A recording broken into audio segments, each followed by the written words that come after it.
You have been trying to fix a feeling for a long time. Maybe you filled it with people, with plans, with noise, with scrolling through a phone at midnight, hoping something would make the emptiness feel smaller. And sometimes it worked for a little while, but then the room went quiet again, and the feeling came back, exactly where you left it. And somewhere along the way, you started to wonder, what is wrong with me?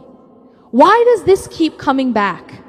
Why do I still feel this way even when everything around me looks fine? Here is what nobody told you. Nothing is wrong with you. That feeling you have been trying to escape, it is not a sign that something is broken. It is not a sign that you are behind in life. It is not a sign that you need more friends, more success, or more of anything this world can offer. It is a sign that you are human, and that you were built with a space inside you that nothing in this world was ever designed to fill. Think about that for a second. What if the loneliness you have been running from was actually the most honest thing about you? What if it was never asking to be fixed? What if it was asking to be followed? Because that emptiness has a direction, and it has been pointing somewhere this whole time. Today we are going to follow it together, all the way to where it leads. And I promise you, what is waiting at the end of that direction is not more emptiness. It is the only thing that was ever going to be enough. Let me ask you something. Think about the best moment you have ever had with another person. A moment where you felt truly seen, truly loved, truly close to someone. Maybe it was a conversation that went on for hours. Maybe it was a friendship that felt like home. Maybe it was a moment with someone you loved deeply and everything felt right. Now be honest. Even in that moment, was there still something, a quiet something, sitting just underneath all the warmth, a small part of you that was still not quite reached? Most people feel this and blame themselves. I am too hard to love. I ask for too much. I do not know how to let people in. But that is not what it is. That quiet, unreached place is not a flaw in you, and it is not a flaw in the people who love you either. It is something else entirely. Ibn al-Qayyim wrote something that once you hear it, you cannot unhear it.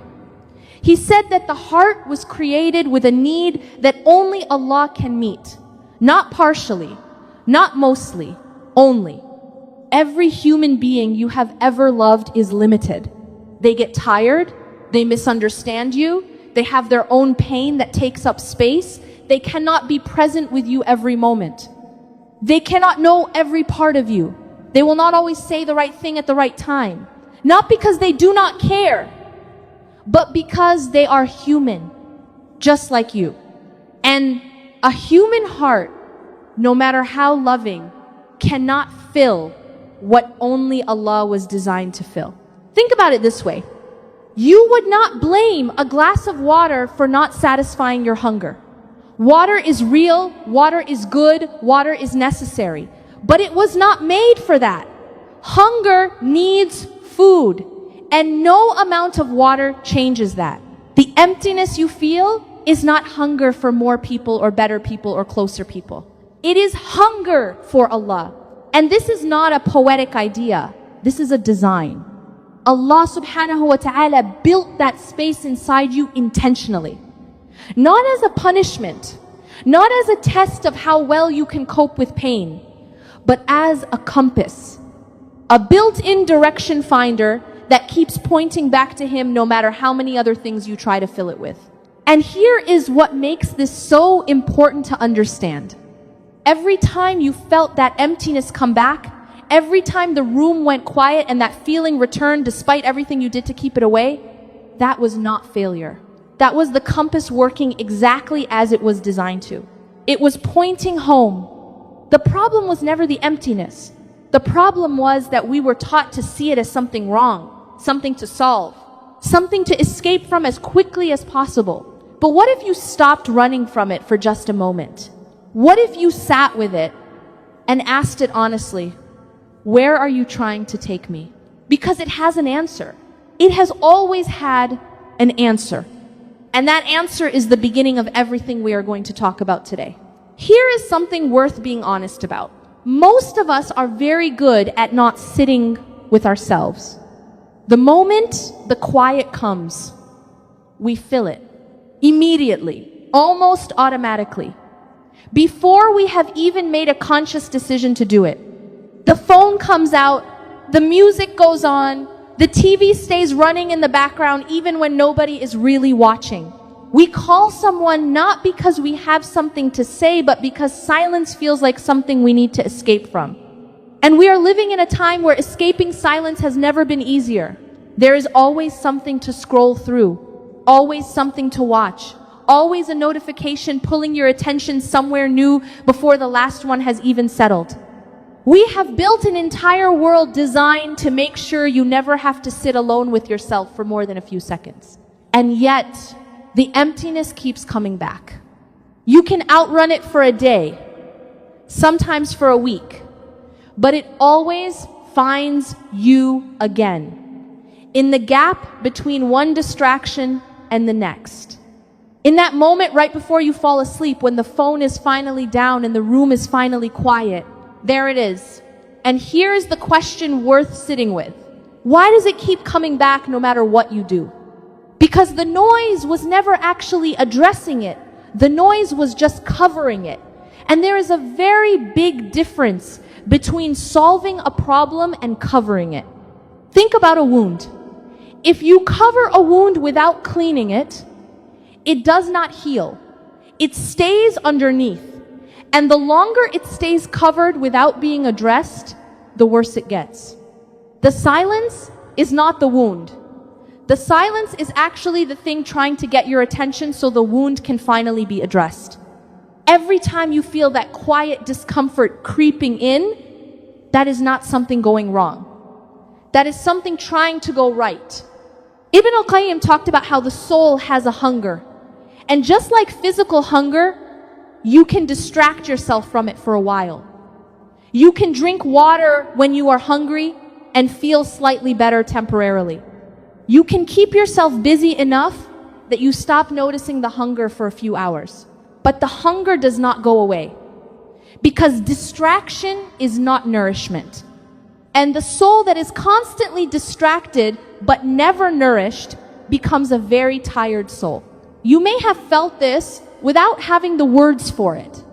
That specific kind of tired that sleep does not fix. That specific kind of empty that a good day does not fill. That specific feeling of going through your life and doing all the right things and still feeling like something essential is missing. That is not depression necessarily. That is not ingratitude. That is spiritual hunger that has been mistaken for a problem to solve rather than a direction to follow.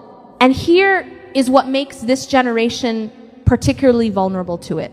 We have more access to distraction than any generation before us, and simultaneously more reported loneliness than any generation before us. That is not a coincidence. The more we fill the silence with noise, the louder the silence becomes when the noise finally stops. Because the soul does not give up. It keeps asking. It keeps sending the signal. It keeps bringing you back to that quiet place because it knows something your busy mind keeps forgetting. The answer is not out there in the noise. It never was. So what happens when you finally stop running? When you put the phone down and let the silence be what it is? That is exactly what we are going to talk about next. Before the revelation came, there was a cave. The Prophet Muhammad sallallahu alaihi wasallam did not wait for the revelation inside a busy market. He did not receive it surrounded by people and noise and the activity of daily life. He went to a mountain, he climbed to a cave called Hira, and he sat alone, not once, not twice, for extended periods of time, repeatedly, before anything was revealed, before he knew what was coming, before there was a mission or a message or a community to build. He simply went and he sat and he was alone with his Lord. Think about what that means. The greatest human being who ever lived, the one whom Allah chose above all of creation to carry His final message, prepared for that mission, not in a crowd, but in solitude. That was not accidental. That was instruction. There is a concept in Islam called al-khalwa. It means seclusion, chosen aloneness.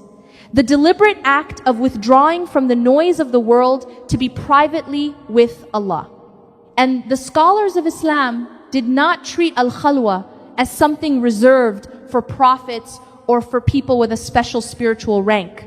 They treated it as a practice, a real, available, necessary practice for any soul that wants to know Allah deeply.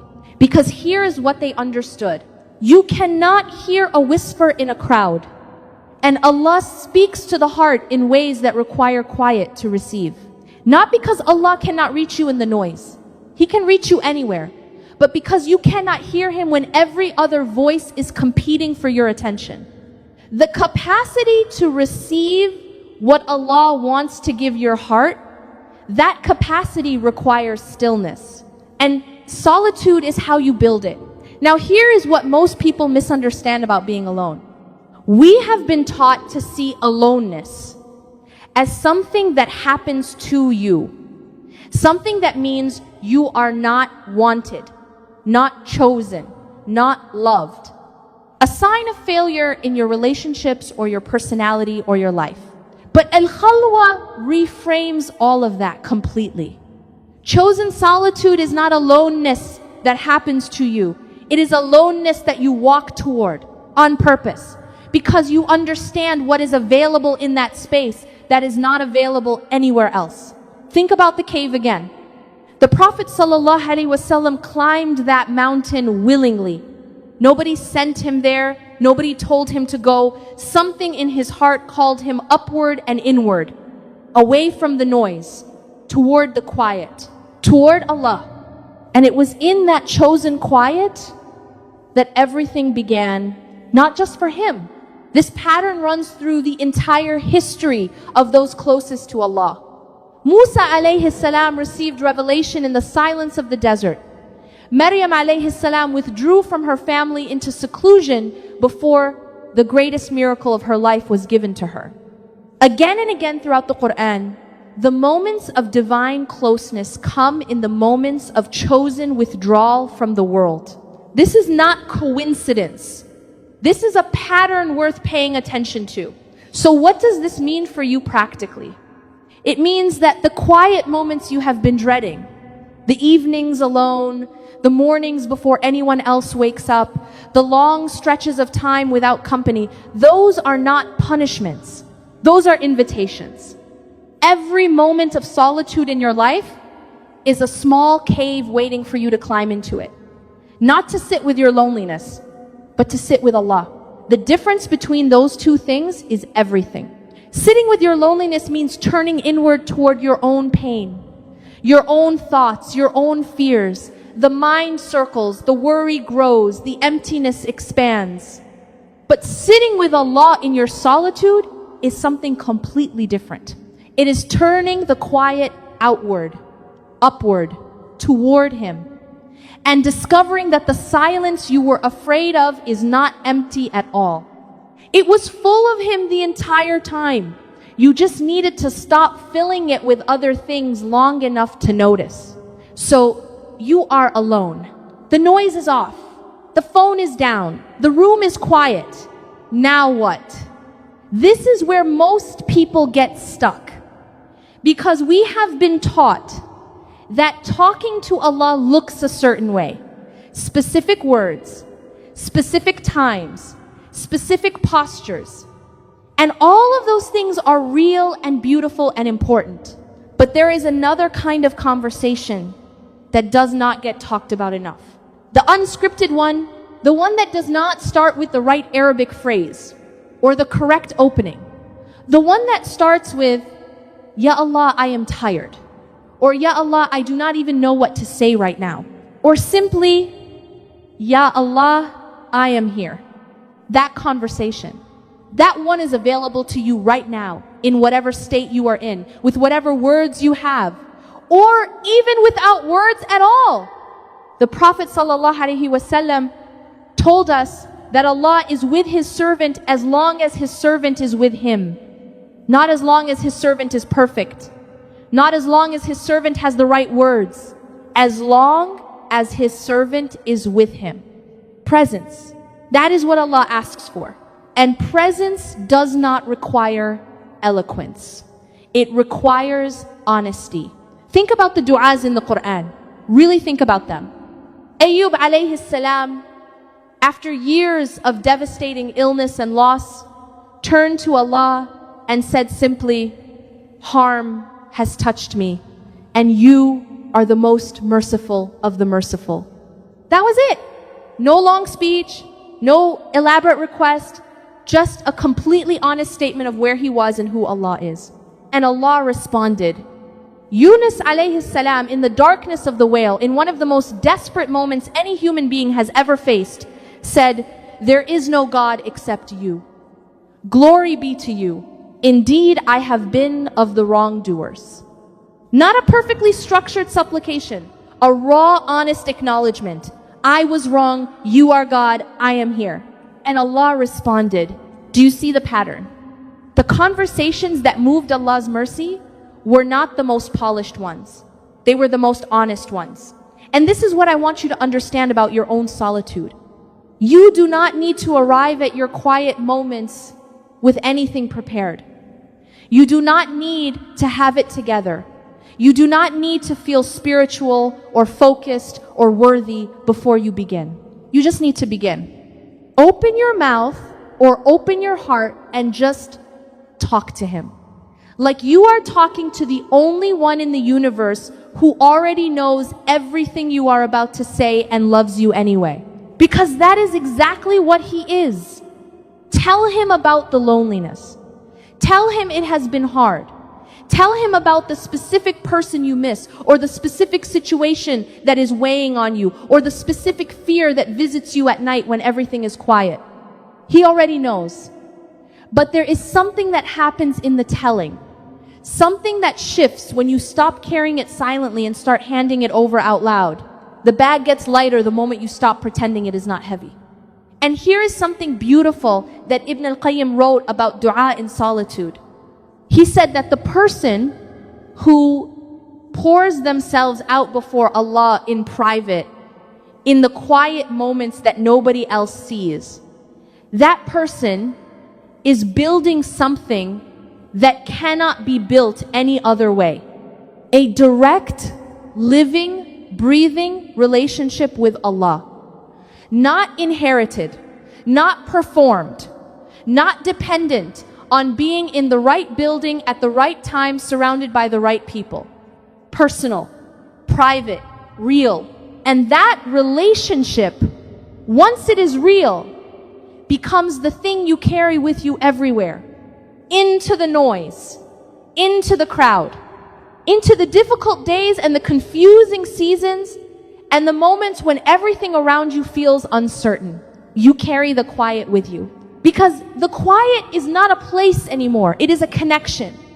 So tonight, or tomorrow morning, or in whatever small pocket of stillness your life allows, sit down, get quiet, and just talk to Him.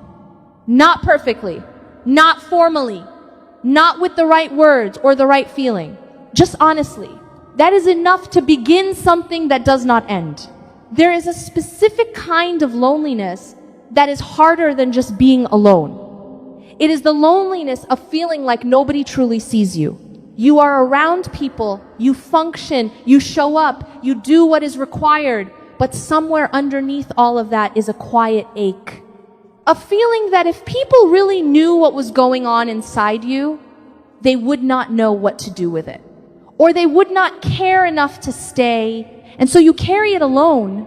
If you have ever felt that, I want to introduce you to two of Allah's names that were made exactly for that feeling.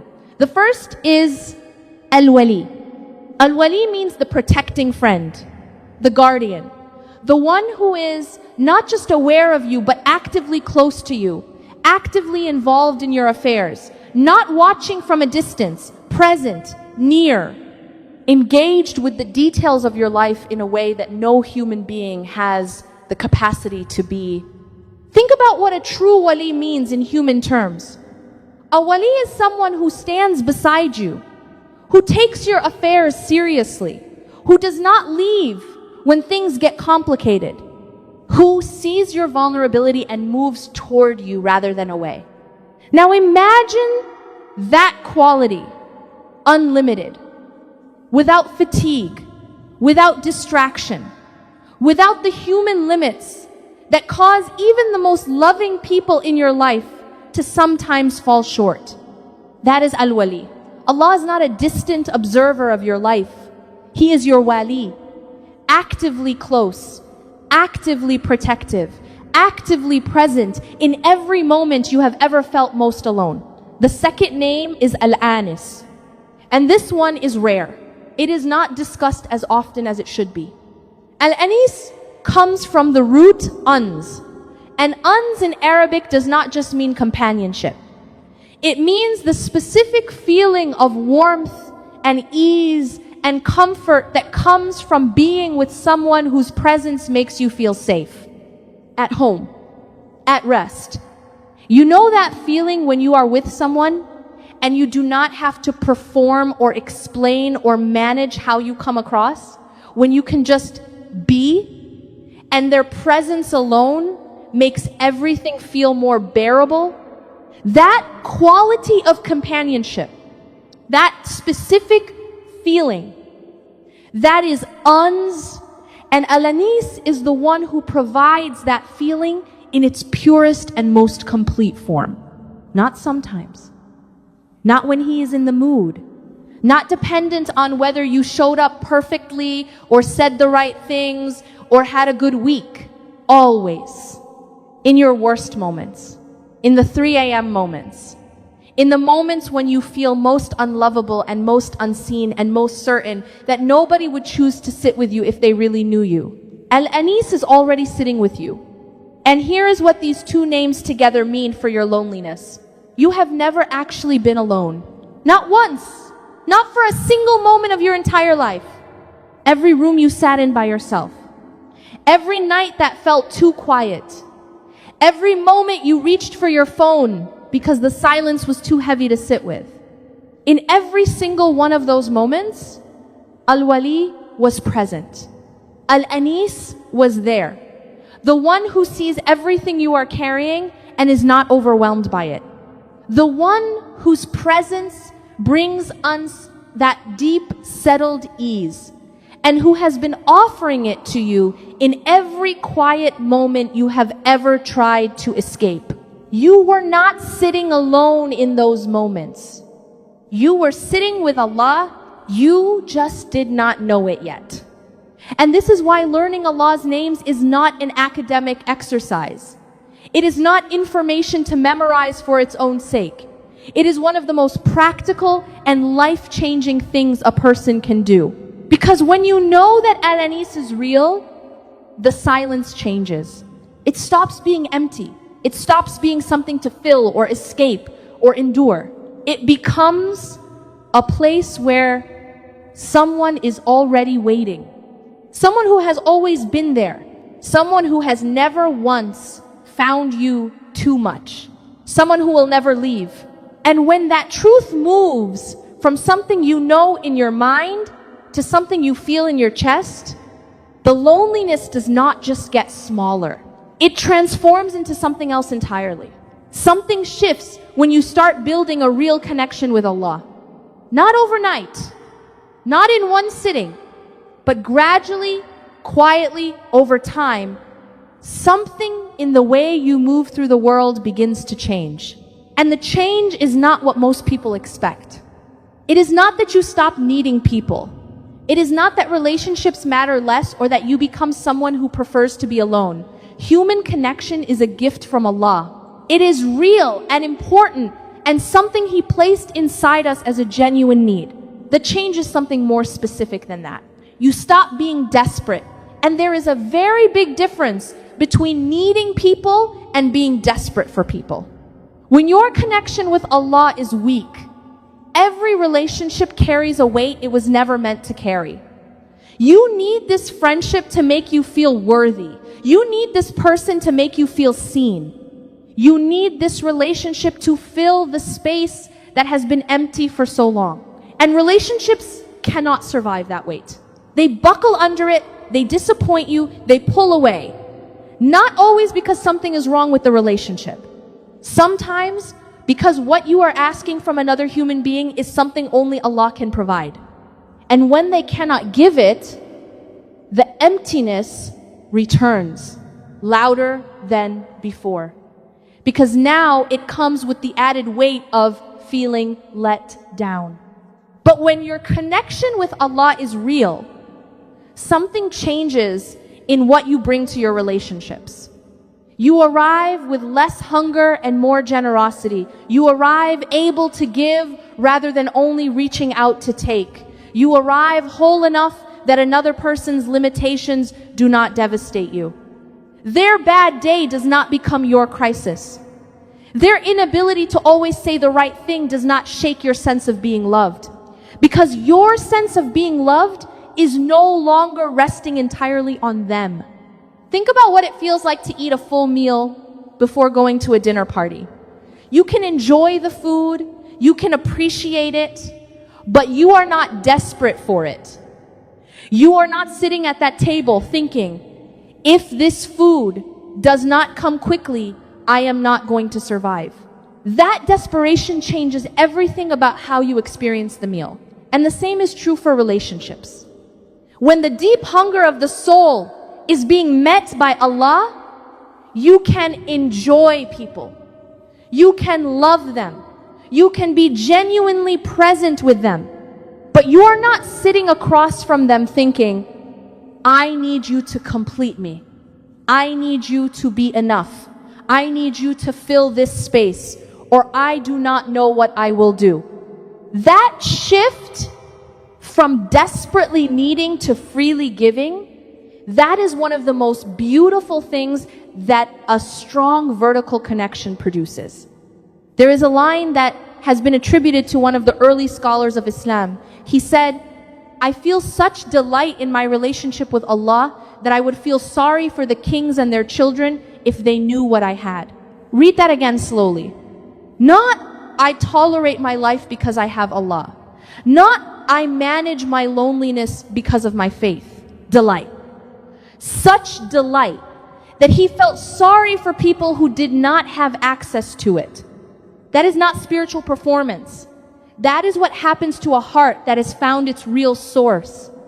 And from that place, relationships become something completely different. They become one of the ways you experience Allah's generosity rather than one of the ways you try to fill what only He can fill. You stop looking at people as sources and you start seeing them as gifts. And gifts you receive with gratitude. You enjoy without clinging. You appreciate without making them carry the weight of your entire emotional survival. That is a free way to love people. And it only becomes available when the connection above is real. Because a heart that is full loves differently than a heart that is starving. And that fullness is exactly what we have been building toward this entire time. There is a question worth asking now. If solitude